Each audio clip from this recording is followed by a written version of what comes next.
कुछ एरर आ गया है उसी के कारण। ठीक है, आप सब सही है, देख लो। चलो वेलकम, आ जाओ बेटा। मैंने आपको एक बात कहा था कि एडजेक्टिव के 3 डिग्रीज होते हैं, है ना। 3 डिग्रीज होते हैं क्या? Positive, comparative, superlative degree. मैंने कहा था पॉजिटिव डिग्री में, याद करो मैंने आपको कहा था कि भाई आपको सिर्फ एक के बारे में डिस्कस करना है, उस एक में अकेले अपने को रख लो या पूरा पूरा सारे लोगों को रख लो, या हम लोग हैं या मेरी माँ है या तुम हो, कोई भी हो। जब हम एक व्यक्ति, एक वस्तु, एक ग्रुप, एक कंपनी, एक झुंड की बात करते हैं तो हम उसके कंपैरिजन किसी से नहीं करते, है ना। तो हम क्या करेंगे? हम पॉजिटिव डिग्री का इस्तेमाल करेंगे। पॉजिटिव डिग्री मतलब फाइन, फाइनर, फाइनेस्ट नहीं। एरोगेंट, मोर एरोगेंट, मोस्ट एरोगेंट नहीं। Intelligent, more intelligent, most intelligent नहीं। ठीक है, बिल्कुल अभी स्टार्ट हुआ है विपुल।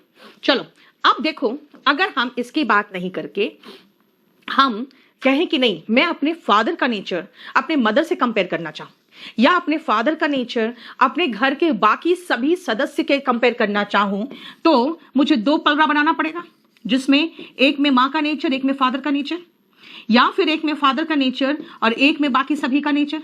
दिस मीन्स आपका कंपैरिजन में 2 है, 2 में अकेला अकेला 2 हो सकता है, या फिर 1 हो बाकी सब में 1, सब दूसरे में हो, या फिर इसमें 8-10 हो, इसमें 8-10 हो। क्या हो गया मंटू? अभी तो स्टार्ट हुआ है, हो तो गया स्टार्ट, अब तो कोई इश्यू नहीं है। उस समय स्टार्टिंग में थोड़ा सा इश्यू हुआ, सही हो गया। ठीक है, आ जाओ। अब देखो, अरे यार ये क्या हो रहा है? ये क्या हो रहा है? देखो खोल के,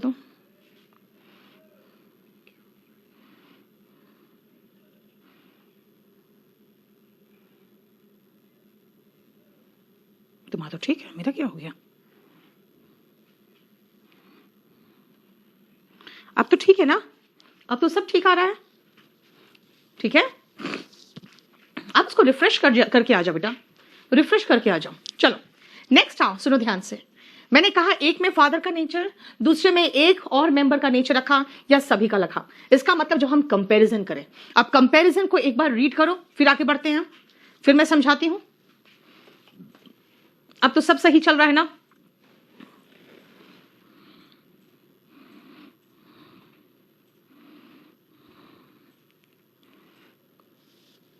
चलो देख लिया, सुनो ध्यान से। मैंने कहा मेरी जो ब्रदर है, मेरा जो ब्रदर है ज्यादा एडवेंचरस है मेरे सिस्टर से, यानी कि ऐसे गेम्स वगैरह, ऐसे स्पोर्ट्स वगैरह पसंद करता है जिनमें जान जोखिम में डाला जा सकता है, जैसे फास्ट ड्राइविंग हो, माउंटेनियरिंग हो, है ना। और यू आर मोर ओबीस, यानी कि ज्यादा मोटे हो मेरे से।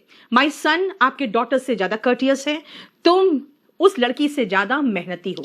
अब इन सब में एक चीज मार्क करो, आपको दिखेगा कि मैंने एक तो ये मोर वाला वर्ड यूज किया है और उसके बाद ये दैन लगाया है। इसका मतलब है कि जब मैं इस्तेमाल कर रही हूं 2 का, जब मैं 2 का कंपैरिजन एक दूसरे से कर रही हूं, तो आप पाओगे कि मैं एक की तुलना दूसरे से कर रही हूं। जरा ध्यान से देखो, एक बेचारा अकेला नहीं है, बल्कि उसके साथ कोई और है, जिससे उसकी तुलना करके या तो मैं उसको नीचा ठहरा रही हूं या तो मैं उसे बेहतर बता रही हूं। दोनों कंडीशन में आपके पास 2 तो होगा ना बेटा। नहीं डिम्पी, शुरू में 6-7 मिनट तक तो यहीं से खराब था बेटा, मैं खुद आ चुकी थी लेकिन क्लास नहीं कर पा रही थी। ठीक है,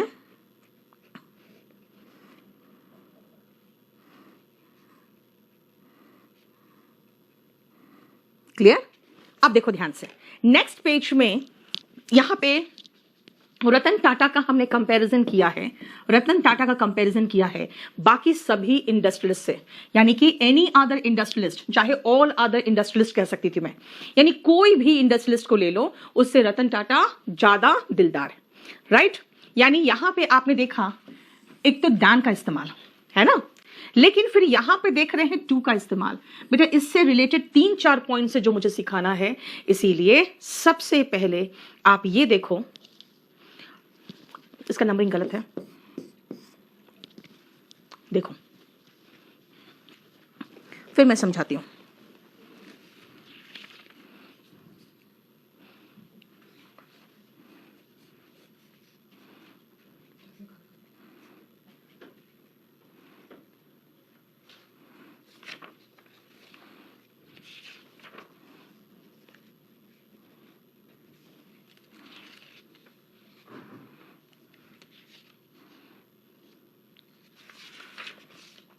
देखो ध्यान से, एक चीज मार्क कर रहे हो कि मैंने ही का कंपैरिजन आई से किया है, शी का कंपैरिजन ही से किया। जा देखो तो ही का कंपैरिजन यहां पे नहीं है, एक काम करो इसमें 2 और 3 का देख लो, जा ध्यान से सुनना। यू का कंपैरिजन मैंने आई से किया है, दूसरी चीज मैंने यहां का यू का कंपैरिजन शी से किया है। याद रखना comparison is always between equals, मतलब comparison is always between equal का मतलब होता है एक की तुलना दूसरे से कर रहे हो। तो भाई अगर मैं कहूं I am better than him, तो भाई आप अपनी कंपैरिजन कर रहे हो, आप सब्जेक्ट फॉर्म में हो और जिससे कंपैरिजन कर रहे हो वो ऑब्जेक्ट फॉर्म में होगा। Reynold Martin, Norman Lewis, Michael Swan, सब ने यही कहा है बेटा ये सही है। आप अगर हिम के बदले में ही लगाओगे तो कुछ ज्यादा ही अंग्रेज हो गए हो और ज्यादा ही ओवर करेक्ट हो, एक्सट्रीमली फॉर्मल हो, ओवर करेक्ट और एक्सट्रीमली फॉर्मल हो। लेकिन जब हम कोई भी एग्जाम देते हैं, क्या हो गया, कुछ एडजस्टमेंट का प्रॉब्लम है, कुछ लिख रहा है, तो जब भी हम कंपैरिजन की बात करते हैं बेटा तो आई का कंपैरिजन ही से करेंगे, क्योंकि कंपैरिजन तुलना हमेशा बराबर वालों में होती है। और ये चीज आप फिर से एक बार और पढ़ोगे और वो है पैरेललिज्म में। देखो ऐसे तो ऑनेस्ट नाउन नहीं है, ऑनेस्ट एडजेक्टिव है बेटा, ऑनेस्ट एडजेक्टिव है, ठीक है, क्लियर। सुनो ध्यान से, जब आप कंपैरिजन करते हो तो कंपैरिजन हमेशा बराबरी के बीच में करना चाहिए। यानी अगर ही का कंपैरिजन कर रहे हो तो शी से करो, शी का कंपैरिजन कर रहे हो तो ही से करो। यानी इधर ही और इधर मी लगा दोगे तो गलत होगा। ये एक प्रोनाउन का पॉइंट है जो मैं एडजेक्टिव में आपको एम्फसाइज करवाती हूं, पहला पॉइंट, ठीक है। दूसरा जरा देखो, इसको रीड कर लो पहले, फिर मैं समझाती हूं।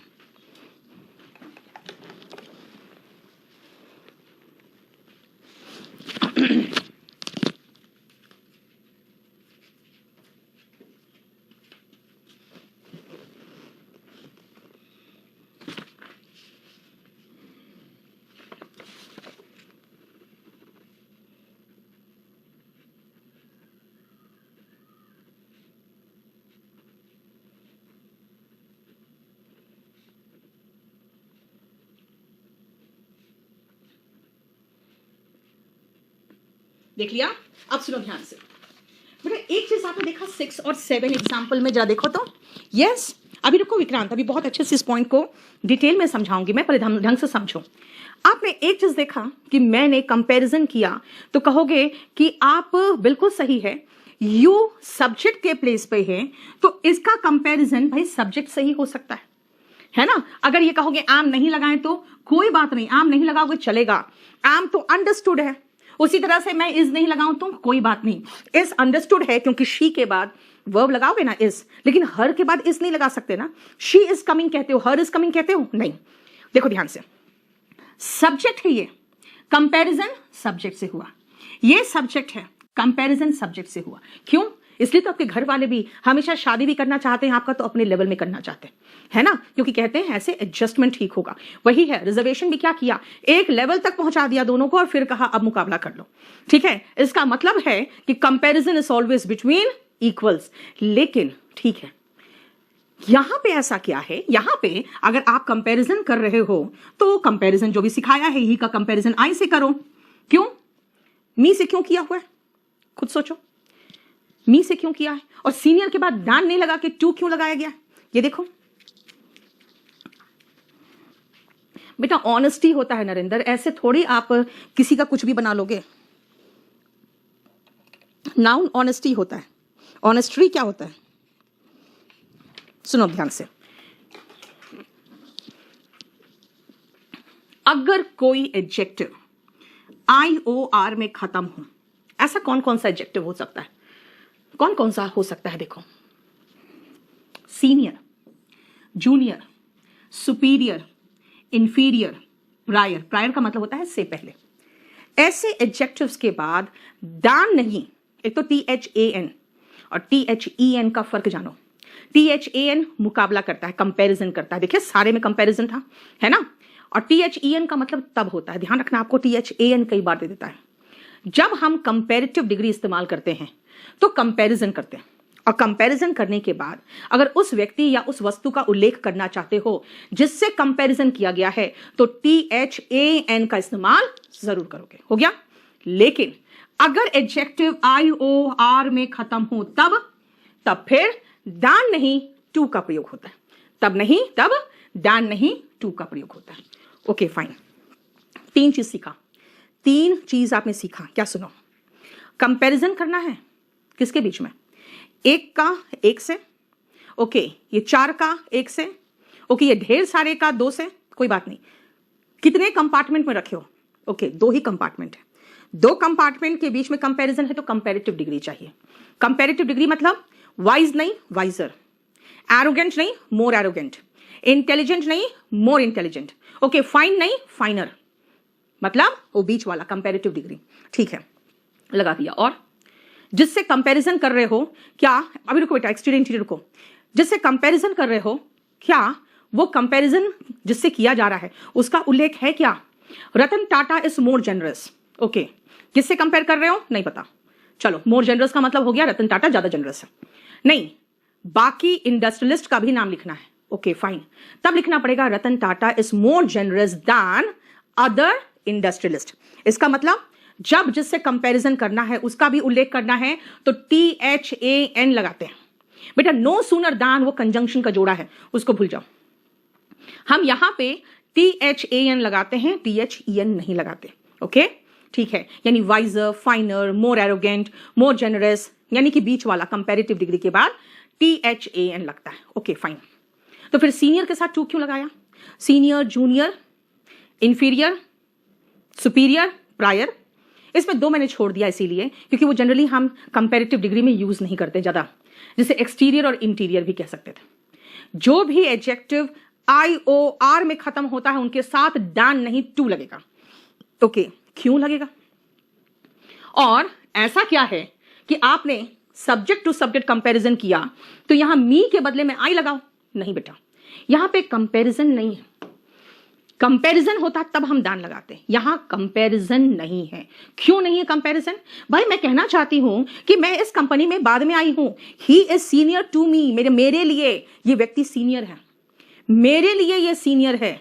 इसका मतलब कोई यहां कंपैरिजन नहीं हो रहा, यहां पे to me he is senior, to me you are younger, यानी कि मेरे लिए आप यंगर हो मतलब मैं तुमसे बड़ी हूं, मेरे लिए तुम जूनियर हो इसका मतलब मैं सीनियर हूं। बेटा याद रखना generous, more generous and most generous हो सकता है, लेकिन कहोगे मैम ही इज सीनियर तो आई एम मोर सीनियर, नहीं बेटा, अगर ही इज सीनियर तो you are junior, he is younger तो यू आर एल्डर। इसका मतलब यहां पे ये मैं नहीं कह सकती हूं अपने भाई बहन को ले लूंगी, देखो ये एल्डेस्ट है, ये मोर एल्डर है और मैं एल्डर हूं, नहीं, मुझे कहना पड़ेगा मेरे भैया एल्डेस्ट है, मैं यंगेस्ट हूं, और ये जो मेरे सिस्टर है ना ये एल्डर टू मी है। क्यों, मेरे लिए ये एल्डर है, भाई के लिए नहीं है, भाई तो सबसे बड़ा है।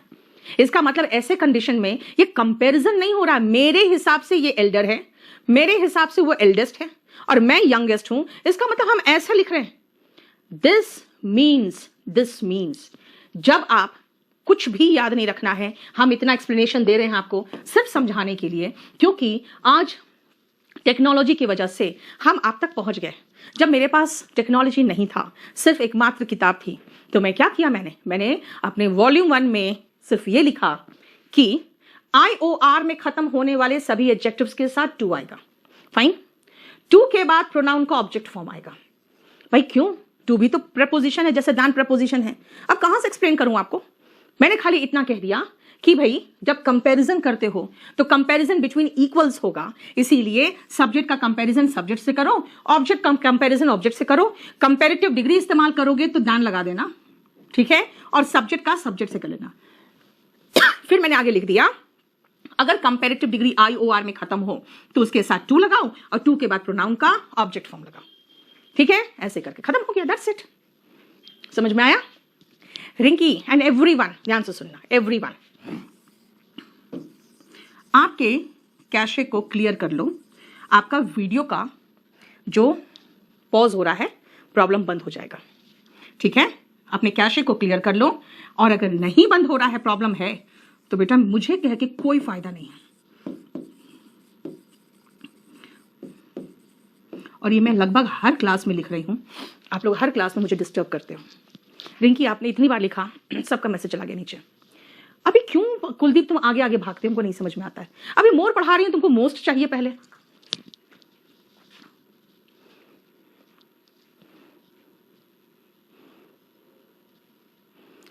ठीक है, हो गया, समझ में आ गया। एक ये 5 याद रखना और एक एल्डर और यंगर याद रखना, बस इनके साथ टू लगेगा और टू के बाद प्रोनाउन का ऑब्जेक्ट फॉर्म लगेगा। वहां पे सब्जेक्ट टू सब्जेक्ट कंपैरिजन करने वाला चक्कर नहीं है। ठीक है, चलो आप जरा इस पेज को देखो तो।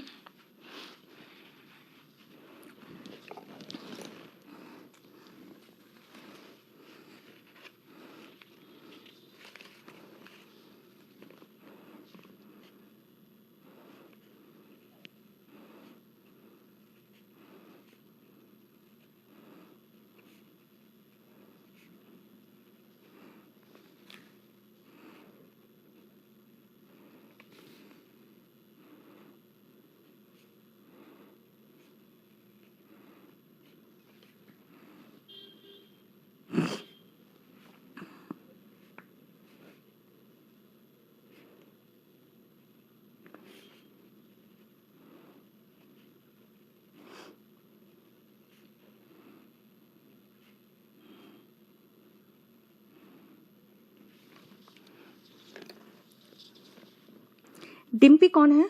रिंकी है बेटा, यहाँ डिम्पी की बात कर रहे हो? कौन डिम्पी? आपकी आकृति मैम का नाम डिम्पी है घर का, उसको मैं डिम्पी बोलती हूँ। बोल मत देना नहीं तो मारेगी मुझे वो। चलो शुरू करें, ध्यान से सुनना।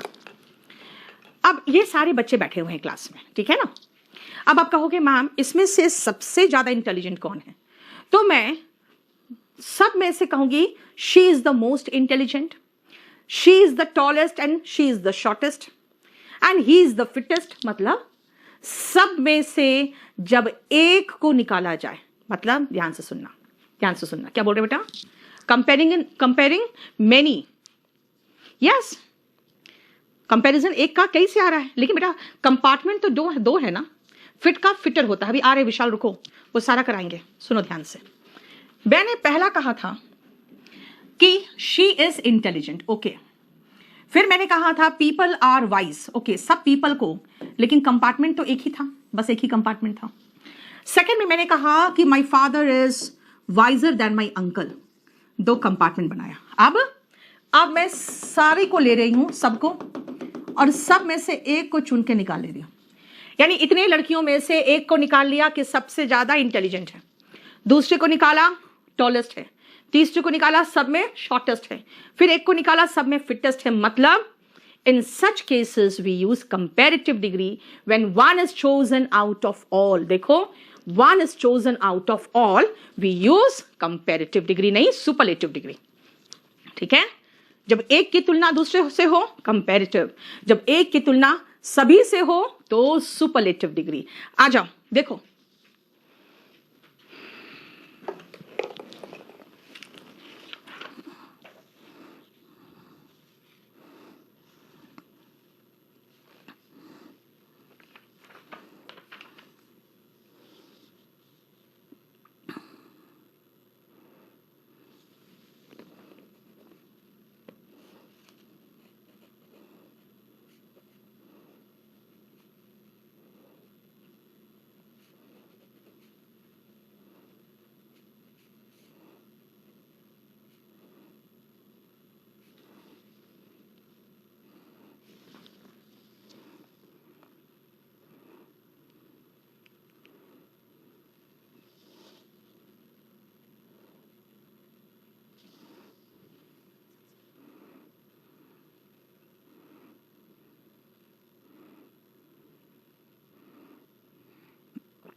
हो गया। सुनो, मैंने कहा एक चुनूंगी मैं, अब सबसे, सब में से एक चुनूंगी। सबसे छोटा रास्ता कौन है? This is the shortest route. सबसे गंदी जगह है, फिल्दीएस्ट प्लेस। सबसे ऊंची चोटी है, हाईएस्ट पीक, सबसे साउथ में है, सदर्न मोस्ट पॉइंट, और ये सबसे अच्छा ऑफर है जो हम आपको दे सकते हैं। This is our best offer. देखो जरा ध्यान से, यानी इनमें हम किसी का कंपैरिजन किसी से नहीं कर रहे हैं, बल्कि सब में से चुन के जो सबसे अच्छा, सबसे गंदा, सबसे ऊंचा, सबसे नीचा, सबसे अच्छा, सबसे ज्यादा योग्य, वो मैंने निकाल दिया। देखो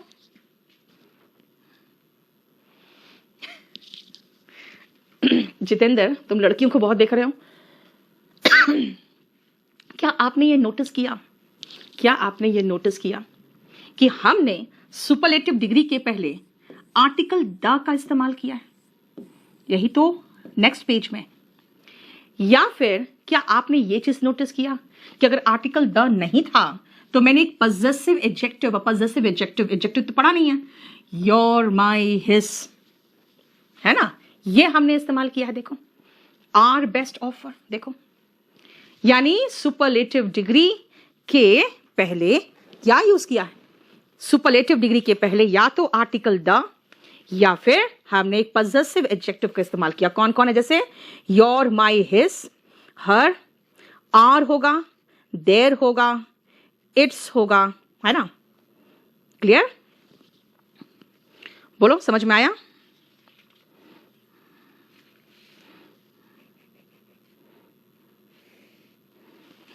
क्लियर? इसका मतलब है बेस्ट के पहले द नहीं लगेगा। क्या लगा? तो अगर चाहो तो लगा लो, this is the best offer. मैंने एक में चेंज किया बेटा, थोड़ा सा, सब में द लगा दूंगी। अगर मैं कहूंगी कि this is our shortest route, है ना, दिस इज आर, नहीं, this is the best offer, यानी आर्टिकल द लगेगा, नहीं तो पजेसिव एडजेक्टिव लगेगा। दोनों में से एक तो जरूर आएगा। अब जो मैंने आपको सिखाया है, पहले ये बताओ, कंपैरेटिव डिग्री और सुपरलेटिव डिग्री बनाना भी तो आना चाहिए। चलो मैं आपको सिखाती हूं कैसे बनाएंगे। सबसे पहले एक बार इस पेज को रीड करो।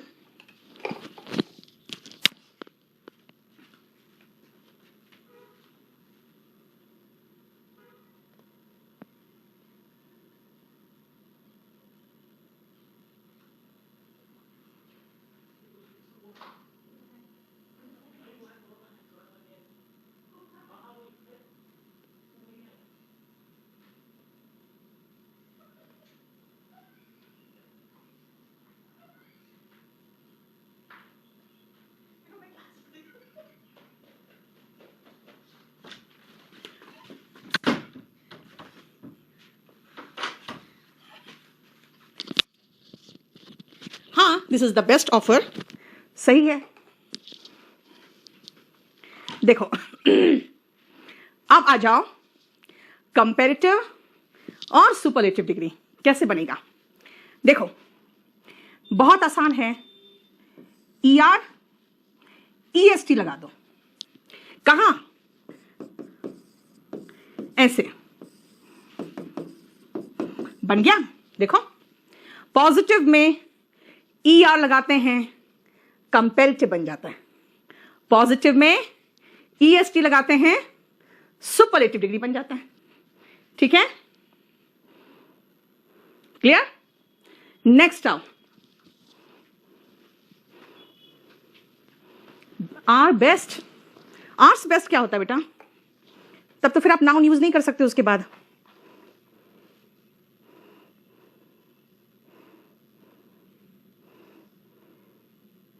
Good, better, best. यस, अभी रुको वंशिका।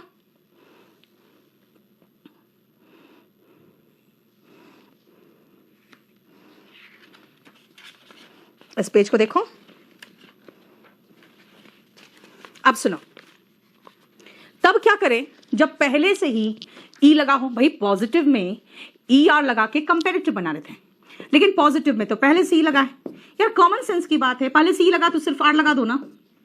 EST लगाते थे, पहले से ई लगा है, कॉमन सेंस की बात है, पहले से ई लगा है तो सीधा खाली ST लगा दो। देखो able, abler, ablest, brave, braver, bravest, fine, finer, finest, noble, nobler, noblest, true, truer, truest, and wise, wiser, wisest.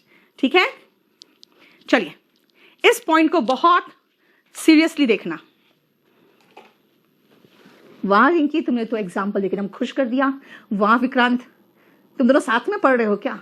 Vikrant ने लिखा Neetu ma'am is better than all other teachers of English, and Rinki ने लिखा है Neetu ma'am is the best English teacher. वाह, एकदम चने के झाड़ पर मुझे चढ़ा दिया, बिल्कुल। अब मैं बिल्कुल चढ़ गई।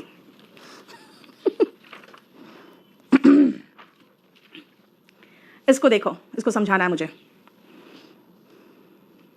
ये रूल तो यहां तक कि वर्ब में भी लागू होता है। अब वर्ब के फॉर्म्स चेंज में भी देखोगे।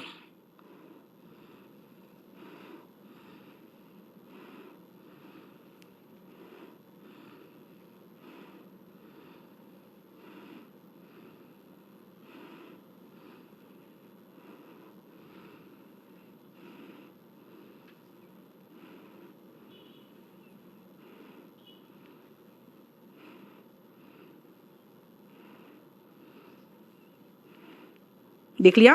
अब सुनना, देखो ध्यान से बेटा। बिग, बिगर, बिगेस्ट, ध्यान से सुनना।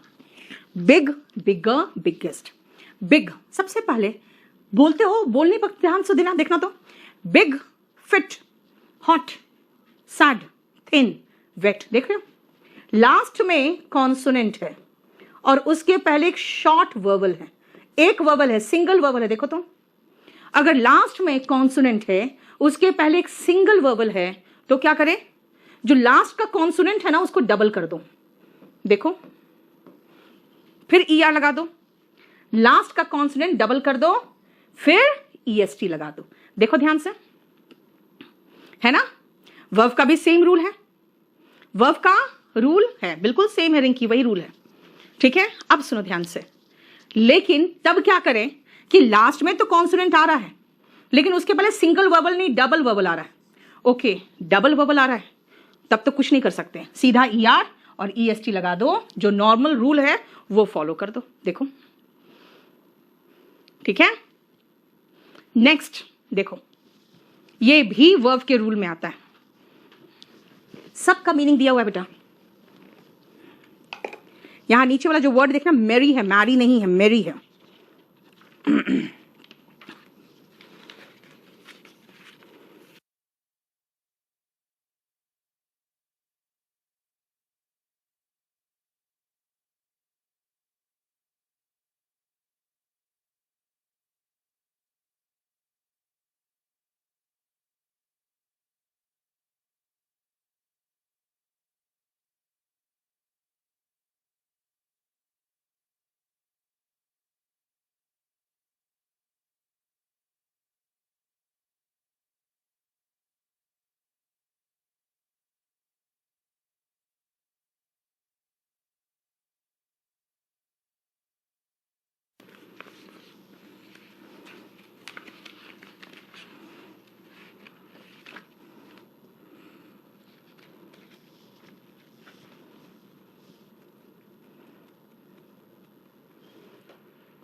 देख लिया?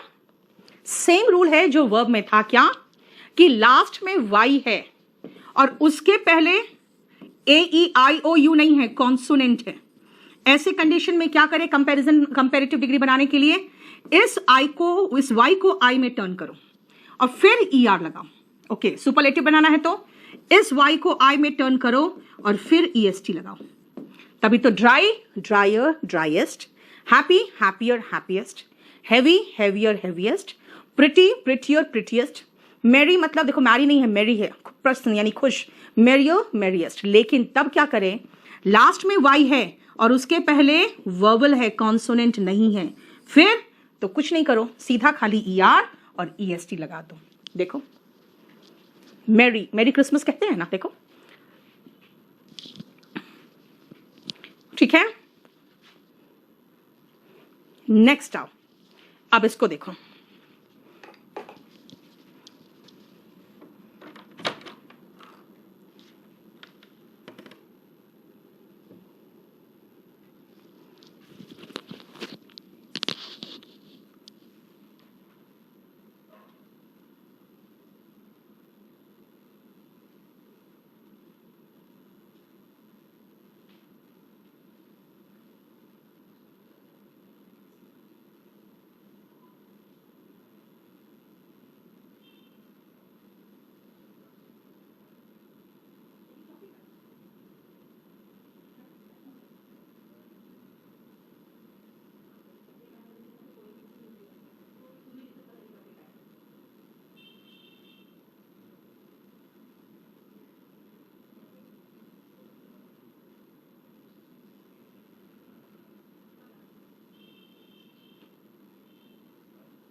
चलो देखो ध्यान से,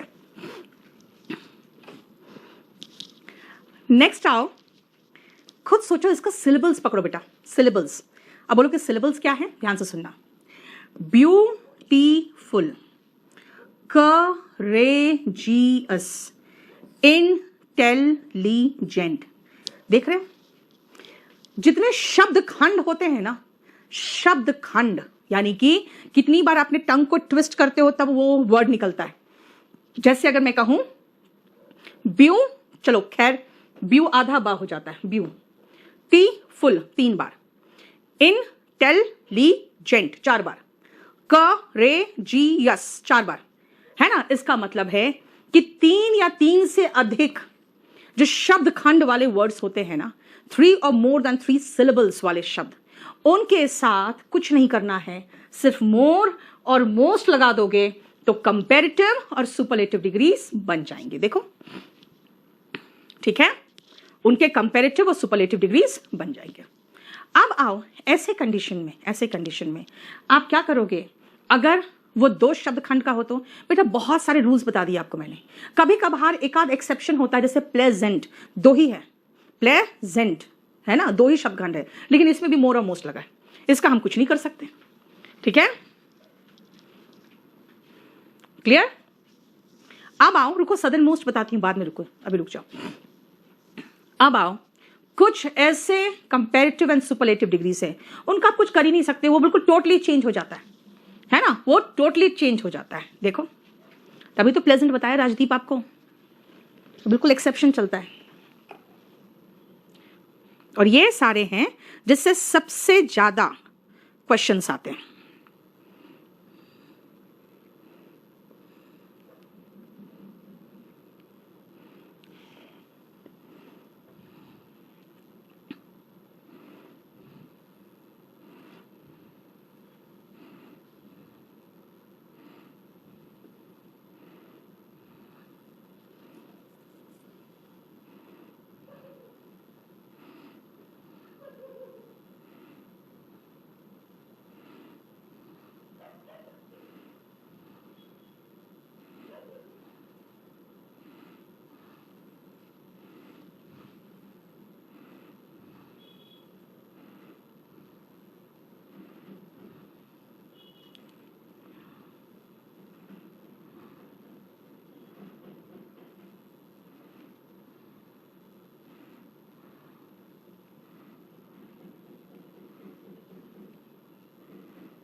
देख लिया, सुनो। हाँ बेटा, हार्ड वर्किंग वगैरह जो है ना वो अलग चीज हो गया। जैसे एरोगेंट है, हार्ड वर्किंग है, जितना का बता दिया, उसके अलावा जितने होंगे सबका मोर और मोस्ट लगेगा। ध्यान से देखो, गुड और वेल, वेल ऐसे हम एडवर्ब के रूप में इस्तेमाल करते हैं, और इल का भी हम कई बार एडवर्ब के रूप में ही इस्तेमाल करते हैं, लेकिन फिर भी मैंने एक साथ बता दिया है, इनका बेटर और बेस्ट होता है, बैड का और इल का वर्स वर्स्ट। लिटिल मतलब थोड़ा, जैसे मात्रा में, लेस और कम, लेकिन इसी का एक और कंपैरेटिव डिग्री है लेसर, जिसमें कम मात्रा हो या कम महत्व में हो या कम जिसको कहते हैं क्वालिटी में हो, यानी लेसर की बात करते हैं तब। लीस्ट सबसे कम, फोर मतलब आगे, फॉर्मर पूर्व, फोरमोस्ट और फर्स्ट, जिन दोनों का मतलब होता है सर्वप्रथम, सबसे आगे। लेट देर से, लेटर, लेट का 2 होता है, लेटर और लैटर। लेटर होता है बाद में, लैटर होता है बाद वाला, और ये जो लैटर है ना, ये फॉर्मर का एंटोनिम होता है। और लास्ट आखिरी, लेटेस्ट होता है नवीनतम, एकदम नया, लेटेस्ट। फार दूर, फारदर, farthest. Near, nearer, nearest, nearest और नेक्स्ट 2 होता है, नियरेस्ट सबसे नजदीक, और नेक्स्ट होता है जो अगला होता है। ओल्ड उम्र में होता है, ओल्डर उम्र में और बड़ा, और ओल्डेस्ट उम्र में सबसे बड़ा। एल्डर खून के रिश्ते में बड़ा, और एल्डेस्ट खून के रिश्ते में सबसे बड़ा। मच और मैनी याद रखना बेटा, मैनी संख्या में ज्यादा होता है, मच मात्रा में ज्यादा होता है, दोनों का मोर होता है, और सुपरलेटिव डिग्री मोस्ट होता है। देख लो, ठीक है, देख रहे हो, ये वाला पेज जो है इससे सबसे ज्यादा क्वेश्चंस आते हैं। ठीक है, अभी तो मेरा इसमें इतना ही था, अब 1 मिनट रुक जाओ।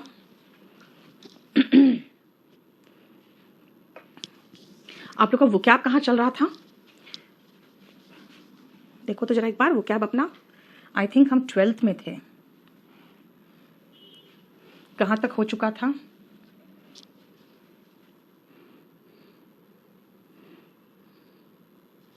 एंटी तक करा चुके थे शायद। देखो तो एक बार चेक करके मुझे बता दो तो, वो क्या बताना?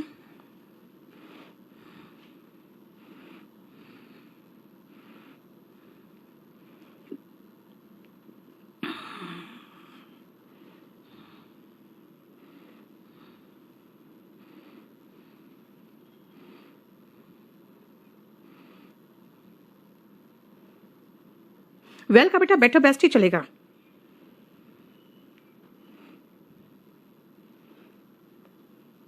जल्दी बताओ तो।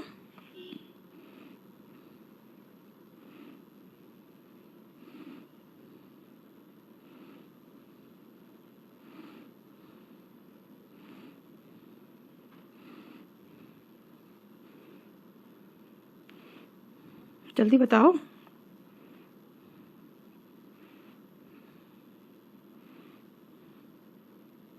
पैसिफिस्ट तक किसमें बेटा?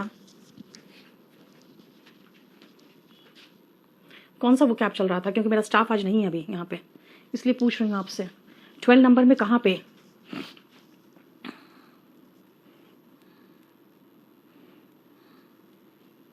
अरे यार पहले बताओ ना कौन से बुक, कौन से पेज में हम लोग हैं। 15 से स्टार्ट करना है, बस शांत रहो। चलो आओ नेक्स्ट, रिबेलियन। बेटा रिबेलियन में रिबेल वर्ड जो है ना, ये वर्ड पर ध्यान दो। रिबेल, रिबेल जहां पर भी आए समझ जाओ विद्रोह। जहां भी समझ में आए, जहां भी ये रिबेल वर्ड दिख जाए समझ जाओ विद्रोह। इसलिए रिबेलियन या रिबेलियस जो भी होगा, अगर व्यक्ति है रिबेलियस इसका मतलब विद्रोही है, रिबेलियन इसका मतलब विद्रोह करना, रिबेल इज ऑल्सो लाइक विरोध करना, है ना। तो देखो रिबेलियन इज लाइक विद्रोह या बगावत, ठीक है। And it is open fighting against authority, जैसे कि वंस ओन गवर्नमेंट वगैरह, है ना। जैसे हम लोग कहते हैं टेररिस्ट है, और जो उनको समर्थन करते हैं वो कहते हैं ये भाई रिबेलियन से, ये रिबेल्स है, ये कोई टेररिस्ट नहीं है। तो वही चीज है, आपका नजरिया है। Now come to the next word. याद रखना जहां पर भी ये वर्ड एंटी दिख जाए समझ जाना पहले की बात है। और न्यूट्रियल में नाउन में पढ़ा चुकी हूं जिसका मतलब शादी होता है ना। और नेट भी पढ़ा चुकी हूं, शायद पहले देखा होगा कभी। नेट का मतलब जन्म होता है। आप ध्यान से देखो, एंटी न्यूट्रियल मतलब शादी से पहले, like there are many you know formalities, है ना, and many types of customs you will find that are antenuptial. इसका मतलब शादी से पहले, विवाह पूर्व। एंटी डेट, देखो कुछ लोग कहते हैं, जैसे मैं पूछती हूँ मैम ये आप लोग बताओ पोस्टपोन का एंटोनिम क्या हुआ, तो कई लोग कहते हैं मैम प्रीपोन। क्यों? क्योंकि उनको पता है पोस्ट का एंटोनिम प्री होता है। बेटा प्रीपोन जैसा कोई शब्द नहीं होता। हालांकि आप डिक्शनरी में कुछ लोग, होता क्या है ना, गूगल में जब आप कई बार टाइप करते हो ना तो उसका वर्ड बना कर रख देता है ना, लेकिन ऐसा नहीं है। प्रीपोन कोई वर्ड नहीं है, एंटी डेट है। जैसे अगर मैं कहूं कि भाई 30 तारीख तो बहुत लंबा डेट हो जाएगा, तो जज कहेगा ठीक है 15 तारीख का, इसी महीने का 15 तारीख का डेट ले लो। इसका मतलब एंटी डेट कर दिया उन्होंने केस को, प्रीपोन नहीं, एंटी डेट, ठीक है, क्लियर। अब आओ नेक्स्ट रूट पे, एंड दैट इज नियो। देखो सब में नियो है। चलो नया हो गया। नेट मैंने कहा जन्म, cracy is the root of raj, ठीक है, logy is the root of study, ठीक है, एंड लॉजी से लॉगिज्म बना है, ठीक है। देखो ध्यान से, यस शेफाली एडवांस्ड, ये भी चलेगा, बिल्कुल सही है।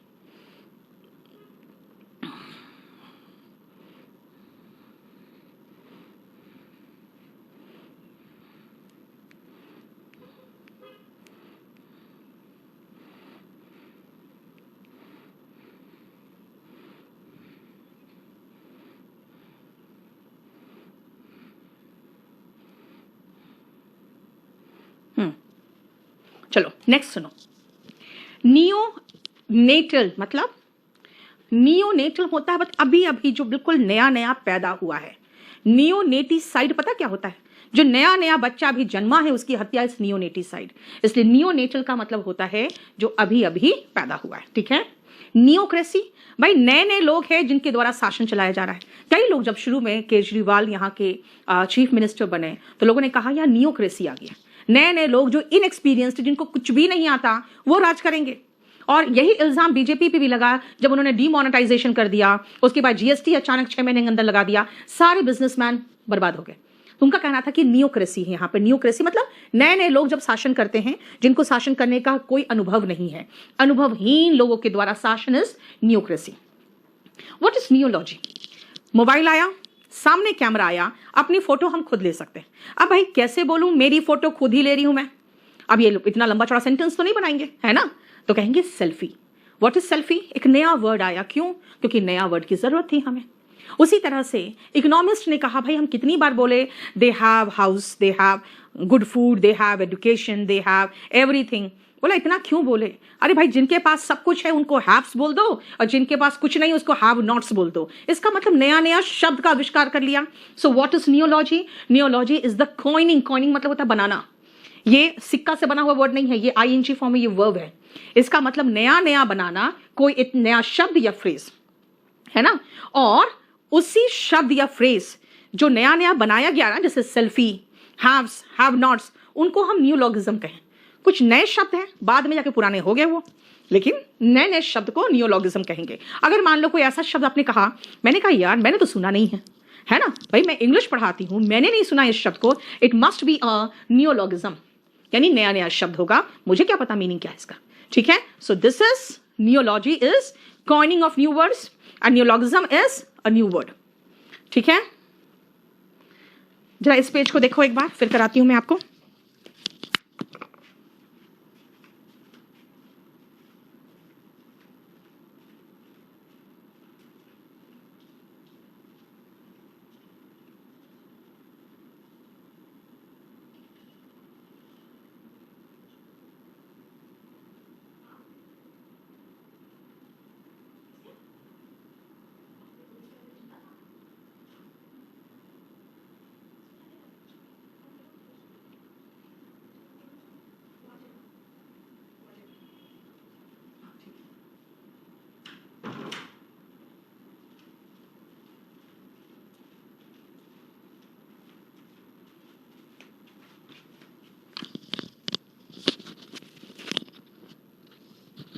विपुल मेरे बुक से तो करना ही पड़ेगा बेटा, वॉल्यूम 1 से, वो तो मैं बोल ही नहीं रही हूं कि नहीं करना है।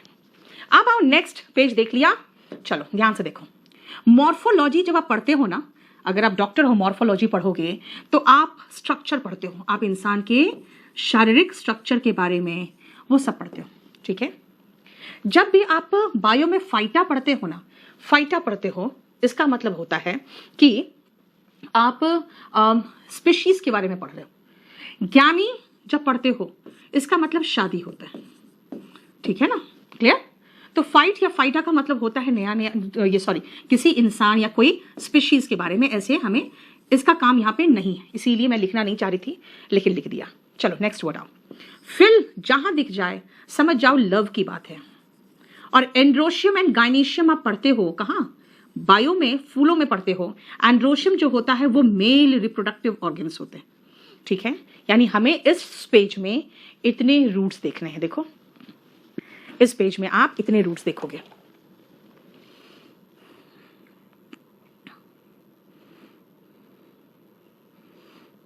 देख लिया? नेक्स्ट सुनो। नियोमॉर्फ का मतलब क्या है जानते हो? कई बार ऐसा होता है कि आपके घर में सभी की आंखें ब्लैक है और आपकी आंखें हल्की ग्रीन या ब्लू हो जाए, तो आप कहोगे it is just a neomorph. भाई मेरे पूरे खानदान में आगे पीछे कहीं कुछ ऐसा नहीं था, ये तो नया नया चीज है जो मेरी ही आंखों में दिखा बस। तो होता है कई बार एक सप्रेस्ड जीन्स होते हैं, वो सप्रेस्ड जीन कई जनरेशन तक नहीं दिखते, अचानक दिख जाते, तो वो क्या है? वो नियोमॉर्फ है। ठीक है, अब नियोफाइट, भाई ऐसा व्यक्ति जो अभी अभी तो नया नया कोई काम करना सीखा है, एकदम नया नया, है ना, जिसका हम लोग सिनोनिम किसी और शीट में करते हैं। इनएक्सपीरियंस्ड, ग्रीन हॉर्न, टायरो, ये सब होता है। ठीक है, तो इसीलिए इसका सिनोनिम में हम टायरो, ग्रीन हॉर्न ये पहले ऑलरेडी कर चुके हैं, इसीलिए मैंने लगाया नहीं। ठीक है, लेकिन नियो रूट था इसलिए मैंने इसके साथ नियोफाइट लगा दिया।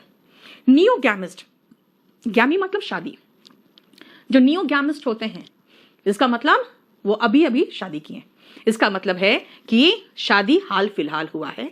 न्यूली मैरिड पीपल को नियोगैमिस्ट कह सकते हो, ठीक है। अब आओ एपिक्योर, इसका कोई रूट नहीं है, ध्यान से सुनना। कुछ लोग होते हैं अच्छा खाना, अच्छा ड्रिंक पीना खाना पसंद करते, पेटू नहीं होते, लेकिन वो फाइनेस्ट ऑफ डाइनिंग पसंद करते हैं, जहां पे बहुत अच्छा सब कुछ मिलता है, उनको पता होता है कहाँ मिलता है, वहां आपको ले जाएंगे, वो अच्छे फाइन डाइनिंग कराएंगे, अच्छे ड्रिंक्स पिलाएंगे। वो कौन होते हैं? वो एपिक्योर होते हैं, जो अच्छा खाने पीने का शौकीन होते हैं। वो गवर्नमेंट नहीं होते, है ना, वो वोरेशियस ईटर नहीं होते, वो पेटू नहीं होते, ठीक है। नेक्स्ट आओ फिलैंडरर। फिल मतलब लव, एंडर मतलब मेल, फिलैंडरर मतलब ऐसा व्यक्ति जो दिल फेक हो, सबसे लव कर ले, यानी दिल फेक पुरुष, जिसको हम लोग कैसानोवा भी कहते हैं। यहां पे मैं लिखवा दूंगी कैसानोवा, ठीक है। दिल फेक पुरुष जो दिल दूसरों को प्रसाद की तरह बांटता हो। जनरली लड़के ऐसे ही होते हैं यार, फिलैंडरर होते हैं, कैसानोवा होते हैं, है ना। आप कहोगे नहीं मैम लड़कियां ऐसी होती है, तो मैं कहूंगी ऐसी लड़कियों को कॉकेट कहते हैं।